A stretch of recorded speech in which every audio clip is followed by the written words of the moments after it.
the Fassier-Duval Telescopic IM System Rescue System 2.0 by Pega Medical. This method is not appropriate for retrieval or revision of an implant if prior permanent deformation of the nail has occurred. Assembly of the male retriever. Step 1. The size of the shaft and tube correspond to the size of the implant to be retrieved.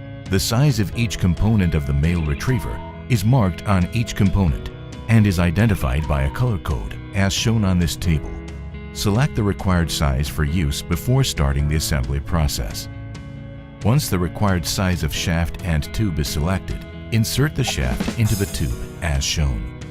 The tabs of the shaft must be fully engaged inside the notches of the tube. Step 2. Remove the cap from the handle. Verify that the flats on the drive shaft are aligned with the flats on the handle. If not, use the torque handle to turn the drive shaft in a counterclockwise direction until the flats line up. Insert the shaft and tube assembly into the handle by lining up the flat surfaces. Disengage torque handle from male retriever assembly to prevent inadvertent deformation of the single-use shaft. Step 3. Slide the cap along the tube lining up the flat surfaces. The cap will click into position. Female retrieval technique. Step 1. Use the female driver to unscrew the female component.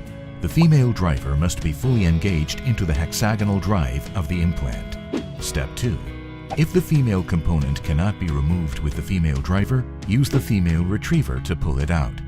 Insert the female retriever into the hexagon of the female component. Once the female retriever is engaged, turn the locking nut to expand the pliers and grip the female component. To remove the female component, rotate counterclockwise while applying a light traction. Male retrieval technique. Step 1. Male trephine.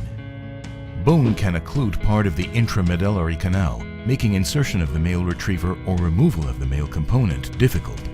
In order to address this problem, Pega Medical has designed specialized trephines. A trephine of the diameter corresponding to the male components can be used manually or on power to clean a path for the male retriever. Take care not to come in contact with the wings of the male component when advancing the trephine.